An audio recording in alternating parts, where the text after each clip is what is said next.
नमस्कार दोस्तों, मैं हूं परविंदर सैनी। दोस्तों, आजकल भारतीय जनता पार्टी के राज्यसभा सांसद रामचंद्र जांगड़ा जो अपने बयानों को लेकर काफ़ी चर्चा में हैं। दूसरी तरफ बात करें तो बादली से पूर्व विधायक नरेश प्रधान भी उन पर पूरी तरीके से हमलावर हैं। जिस तरीके से रामचंद्र जांगड़ा के जो बयान आए हैं उन पर नरेश प्रधान ने भी उन पर भाईचारा तोड़ने के आरोप लगाए हैं। और इसी को लेकर हमारे साथ चर्चा करने के लिए नरेश प्रधान जी, बादली से पूर्व विधायक, हमारे साथ हैं। प्रधान जी, आपका स्वागत है। आपका भी। प्रधान जी, जिस अपना निवास स्थान यहाँ पहुँचने पर आपका अभिनंदन और स्वागत है सभी साथियों का। प्रधान जी, जिस तरीके से सांसद रामचंद्र जांगड़ा के जो बयान आए हैं उनको लेकर आपने आरोप लगाए हैं कि वो भाईचारे को तोड़ने का काम कर रहे हैं, तो क्या है ये? नहीं, इसमें तो कोई निसंदेह बात है। ये तो ऑन रिकॉर्ड है, यूट्यूबों पर चल रही है, टीवियों पर चल रही है। मैं ये पूछना चाहता हूँ, क्या चौधरी देवीलाल, चौधरी रणबीर सिंह के जो नाम रखे ले इनका दाव लग गया? क्या चौधरी ओम प्रकाश चौटाला की सरकार प्रजातंत्र प्रणाली से चुनकर सरकार नहीं बनी थी? क्या एमएलए ने उनको नेता नहीं चुना था? क्या वो उसके बाद में मुख्यमंत्री नहीं बने थे? क्या चौधरी भूपेंद्र सिंह हुड्डा को कांग्रेस के नेतृत्व में, जिसका मैं भी सदस्य था, प्रचंड बहुमत 65 सीटें नहीं आई थी कांग्रेस पार्टी की? क्या प्रचंड बहुमत के साथ सरकार नहीं बनाई थी? दूसरी बार क्या बड़े दल के रूप में उभर कर नहीं आए थे? तो ये दाव लग गया। ये पार्लियामेंट लैंग्वेज है एक राज्यसभा के मेंबर की। शर्म आनी चाहिए। ऐसे ऐसे लोग पार्लियामेंट में चले जाते हैं और वेशभूषा जाता है किसान पुत्रों की और किसानों को कोसने का काम करता है। तो ये कब तक औचित्य है? और चौधरी देवीलाल और रणबीर सिंह के लाखों की संख्या में अनुयायी है, भगत है। हमने तो आज भी उन महापुरुषों के अपने घर में फोटो लगा रखे हैं। राजनीतिक लड़ाई है, हम हुड्डा को बोलो, अभय को बोलो, अजय को बोलो, दीपेंद्र को बोलो, जो राजनीति सक्रिय राजनीति में है। और आज राजनीतिक जो आप जिस पार्टी से कर रहे हैं उसके पक्ष में बोलो, विरोधी पक्ष के खिलाफ बोलो, खूब बोलो। कौन प्रतिबंध लगाता है? स्वतंत्र है आप। लेकिन ये देव पुरुष, महान पुरुष, जिन्होंने देश की आज़ादी के लिए पूरा जीवन न्यौछावर कर दिया, पूरी जवानी जेलों में काट दी, और उनके विरुद्ध ये अलूल जलूल बातें दाल लग गया। और उनके क्या वो देशभक्त नहीं थे? क्या वो स्वतंत्र सेनानी नहीं थे? जिस पार्लियामेंट में ये बैठ के इतरा रहा है और जिसका मेंबर बना है, 4 चुनाव हार के, ये तो इतना मनहूस है कि चौधरी देवीलाल ने इसको चुनाव लड़ाया था सन 1987 में। 85 सीट आई, यो फिर भी हार गया। तेरा दा क्यों ना लग गया? क्योंकि जनता तेरे को चाहती नहीं, जनता ने तेरे को नकार दिया। इस चाटू करतर चापलूसी करके भारतीय जनता पार्टी के नेताओं की और राज्यसभा में बैकडोर एंट्री ले गया। और इतना रहा है, इतना जैसे पता ना 20-30 बार चुनाव फतेह कर लिया हो और इससे बड़ा लीडर हरियाणा में नहीं हो। क्यों भाई? वो देश भगत थे, उनकी पूजा करनी चाहिए और आप उनको कोसने का काम कर रहे हो। ये कदापि सही बात नहीं है और ठेस पहुंचती है उनके अनुयायियों को। प्रधान जी, ये अभी कोई पहला बयान नहीं रामचंद्र जांगड़ा का। इससे पहले भी उन्होंने कहा था कि आंदोलन के दौरान महिलाओं के साथ लड़कियां गायब हुई हैं। तो क्या आपको लगता है कि जिस तरह की वो भाषा का प्रयोग करते हैं बार बार, क्या आपको लगता है कि वो अपनी भाषाओं से कभी बाज आएंगे? नहीं, बाज ना होगा तो जनता जनार्दन है या मेंबर पंचायत तो बने ना बाज के। बाज तो ले रखा है वो चापटूकारी चापलूसी के आधार पर राजनीति की नींव टिकी हुई है उसकी। और बाज तो यह जनता है। अच्छा नक्शा ढीला कर दिया, रावण तक का बुखार तार दिया। ये जनता जनार्दन है, इससे बड़ा कोई नहीं है प्रजातंत्र में। और इस तरह के जो देव पुरुष थे उनकी अगर तारीफ नहीं कर सकते तो उन पर कटाक्ष करने की भी कोई ज़रूरत नहीं है। और उनके जो अनुयायी, उनके भगत है, उनकी दिल पर ठेस पहुँचती है और इससे गंभीर परिणाम होंगे। और आप बार बार किसानों पर कटाक्ष करते देखे गए हैं, आप बार बार विशेष जातियों पर कटाक्ष करते गए हैं। आपकी लैंग्वेज ये दर्शा रही है कि आप बिल्कुल भाईचारे को तोड़ना चाहते हो और राजकुमार सैनी बनना चाहते हो अगले। और उसकी इन सब तरह की एजेंडे के लिए, राजनीतिक एजेंडे के लिए हरियाणा प्रदेश अब भली भांति समझ चुका है। 36 बिरादरी का अखंड भाईचारा है जिसको ठेस नहीं पहुंचने देंगे, चाहे जान की बाजी लगानी पड़े। प्रधान जी, दूसरी तरफ बात करें तो भारतीय जनता पार्टी की जो सरकार है इसको 1 साल हो गया है, तो आप एक साल के कार्यकाल को किस तरीके से देखते हैं? नहीं देखिए, मैं किसी पार्टी का कार्यकर्ता नहीं हूँ, किसी पार्टी का प्रवक्ता नहीं हूँ। स्वतंत्र भारत का स्वतंत्र नागरिक हूँ, और अगर किसी बात पर हमारे को आपत्ति है तो मेरा मौलिक अधिकार है, मैं उस पर बोलूँगा और बोलने से कोई रोक नहीं सकता।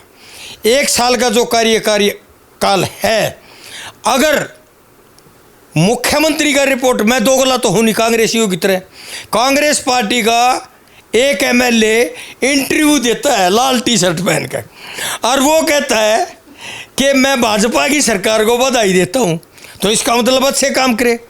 और माननीय चौधरी भूपेंद्र सिंह हुड्डा जो विधायक दल के नेता हैं, उनसे पत्रकार पूछते हैं कि चौधरी साहब 1 साल का कार्यकाल में आप क्या महसूस कर रहे हैं, 10 में से कितने नंबर देंगे? तो एमएलए ने तो बधाई दे दी, 10 में तो 10 कर दिए, क्योंकि उस तो नंबर बुझे नहीं, 10 में तो देने क्या मतलब, उन्होंने तो 100/100 दे दिए। और दूसरा, चौधरी भूपेंद्र सिंह हुड्डा ने बोला कि भाई 0 से नीचे कुछ है नहीं, 1 साल के कार्यकाल में मैं 0 देता हूँ।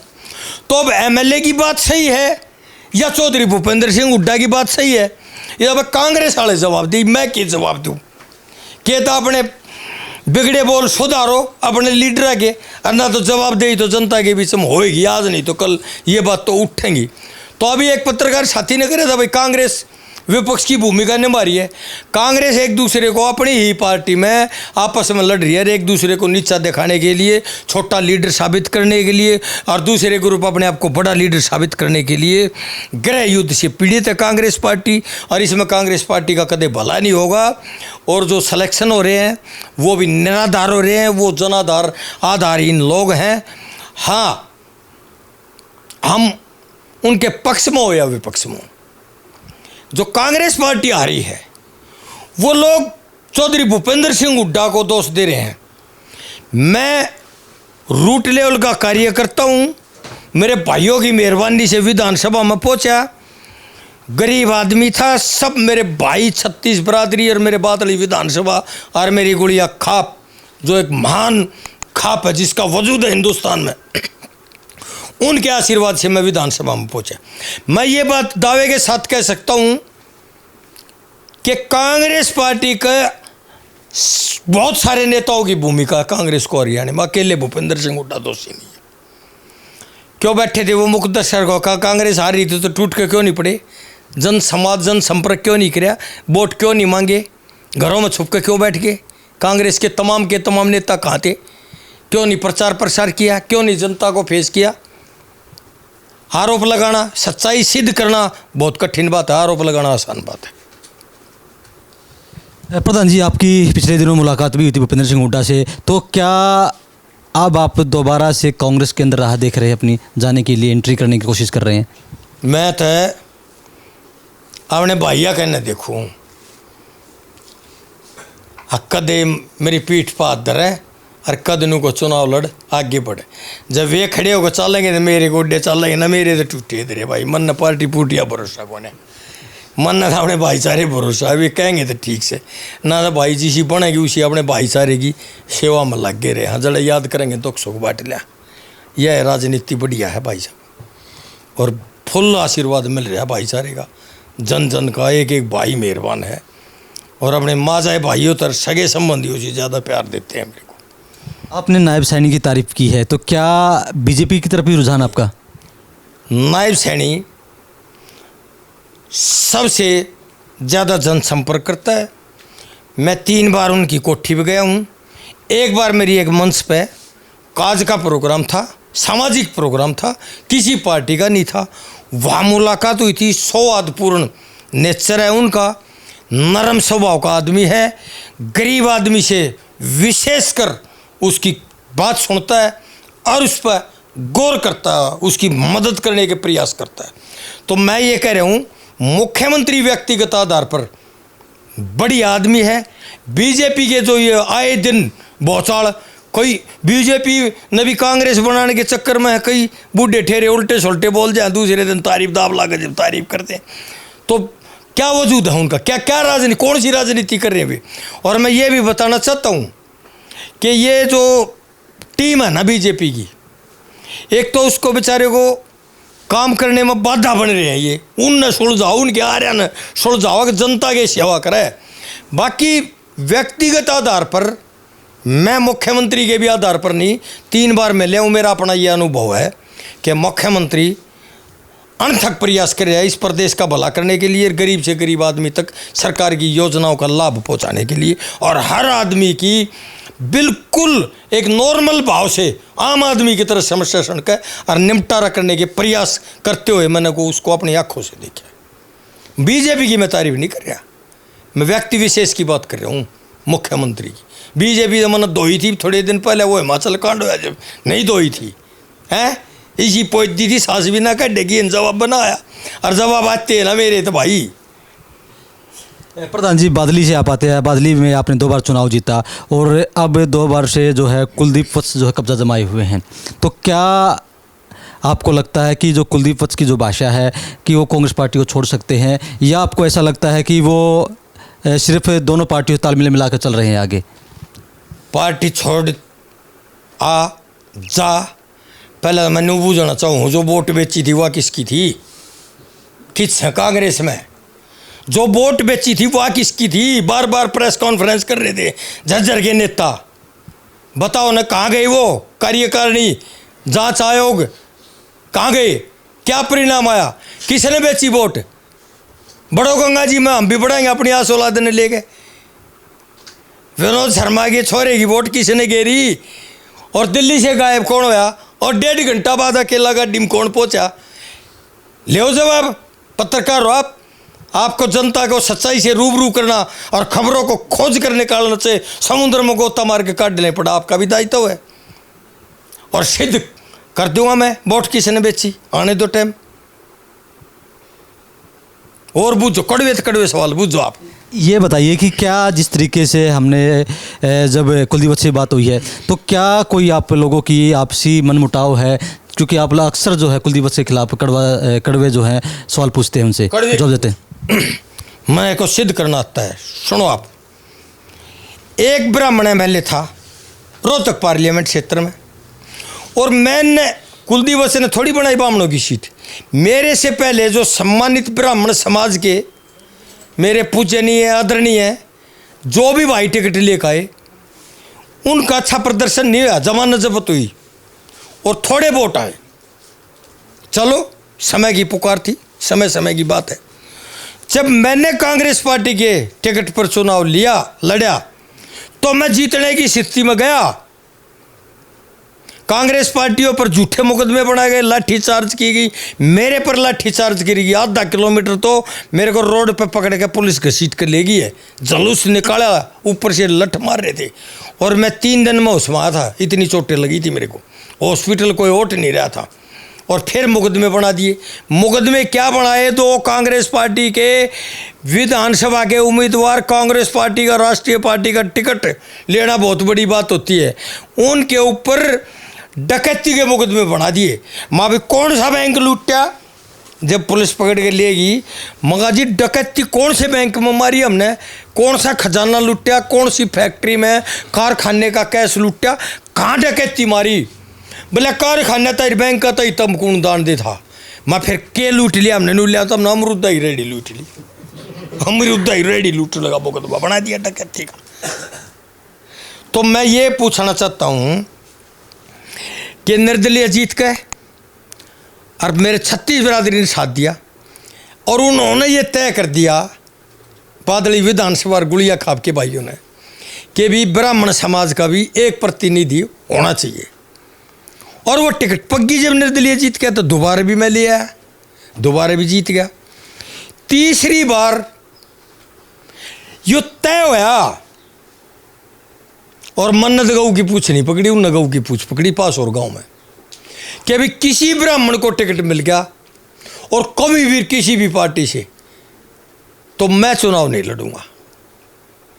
आज वो बयान देते हैं कांग्रेस पार्टी, राहुल गांधी, गद्दारों को ढूंढो। गद्दार ये बयान दे रहे हैं कि गद्दारों को ढूंढो। एक ब्राह्मण को टिकट मिल गया तो उस तक ना आ रहा, वो उनका जमानत जब्त करा दी, वो तो मन्ना अपनी वोट धन खड़े करवा दी, काम खराब हो गया। और फिर भी मैं 15,000 वोट ले गया। एक गाडे लोहार का और एक किसान का साझा हो गया, दोनों दोनों एक एक बैल था। तो वो बोले यार तेरा भी भूसा खा मेरा भी भूसा खा, एक बैल तो काम चल लगो ने, दोनों साझा कर लिया। हाँ क्या मैं भाड़ा तोड़ा करया करेंगे, क्या हम अपना काम कर लिया करेंगे। तो वो बोलवार ने बोले चौधरी के बेटे यार तो बहुत बढ़िया बात है। तो वो जो किसान वाला बैल था वो खरीद के लाया था, वो तो हल में चल रहा था, और लुहार वाला सिर्फ गड्ढे गड्ढे में चल रहा था। तो वो जो हल में जोत्या और 2-4 हड़ाई काटी, तो उन्हें क्या आदत थी, वो लोहार वाला बोल बैठ गया। तो वो लोहार भी डोले पे बैठा था।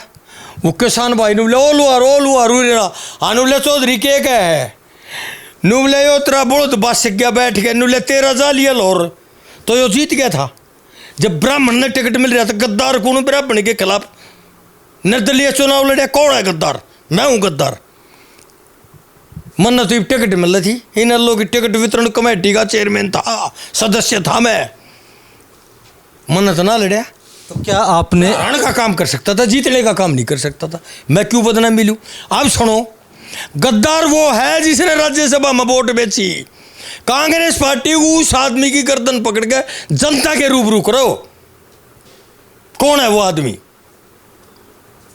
क्या आपने कुलदीप वत्स की वजह से पार्टी छोड़ी थी, कांग्रेस पार्टी?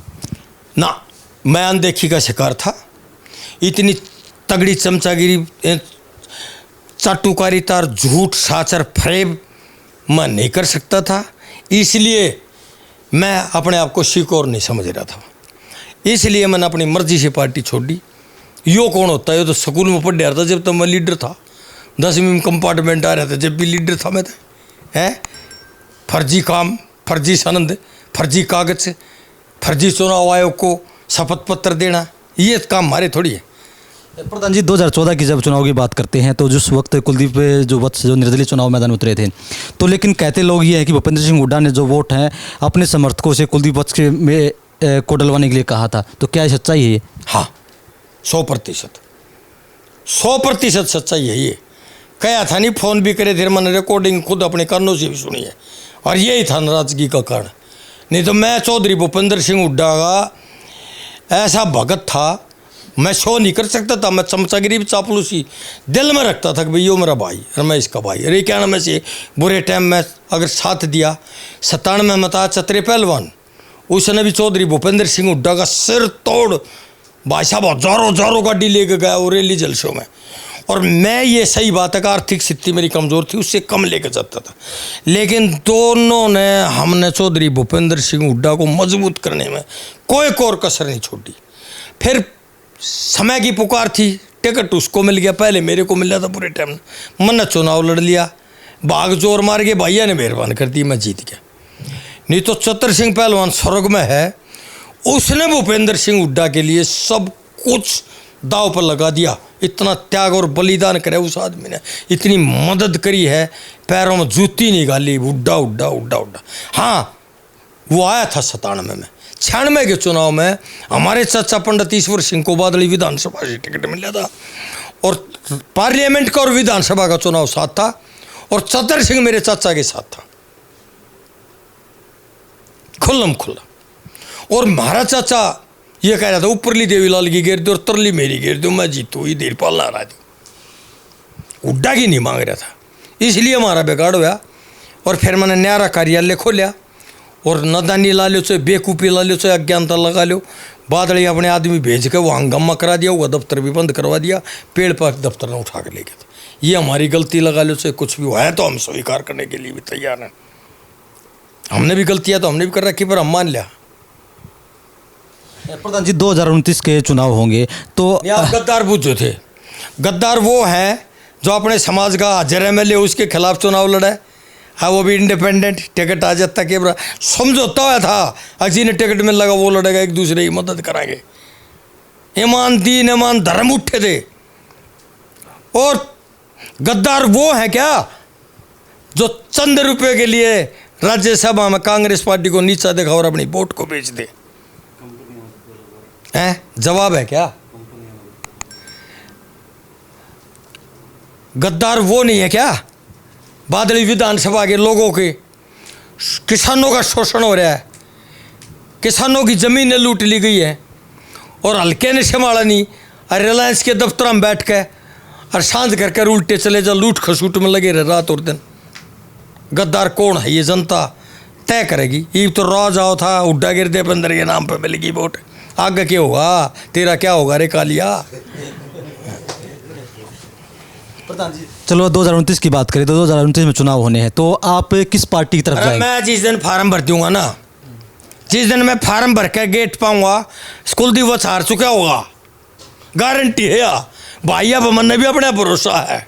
और मैं ना लड़ता इतना की यही छुट्टी बोलो यो, मैं इससे नहीं आ रहा, मैं धनखड़ जीत्या, यो भी आ रहा, मैं भी आ रहा, यो मन ने लेकर लौट गया। कांग्रेस वाली वोटी गपड़ की बता के था इसका है भाई। है पड़ी कि नहीं पड़ी ये सारा भाईचारा जाना है।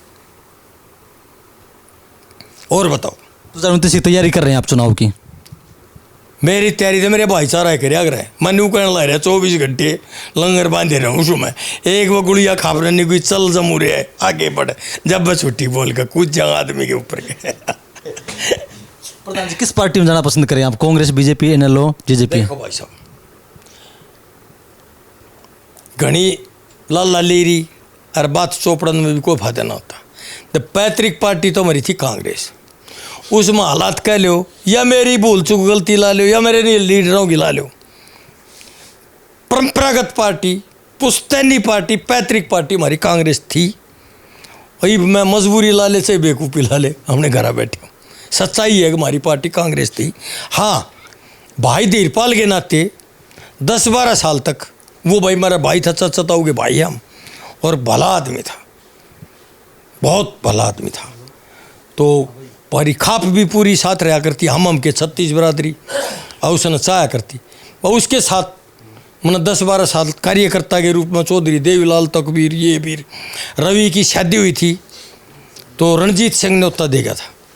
तो 2 ही निमंत्रण आए थे बादली हल्के में, एक बादली के सरपंच का, एक बादली के एमएलए का, धीरपाल कर मेरे। जब भी वहाँ 3 दिन रहे चौधरी देवीलाल के साथ, तो समय समय पर कई बार हरियाणा भवन हमारा तो 20 पैसे का पास बनाया करता। स्टूडेंट सारी दिल्ली में गांडिया करते, स्टूडेंट हो लिए छूट होया करते, मिल जाते। चौधरी देवीलाल तो लीडर आता, घूम फिर आते।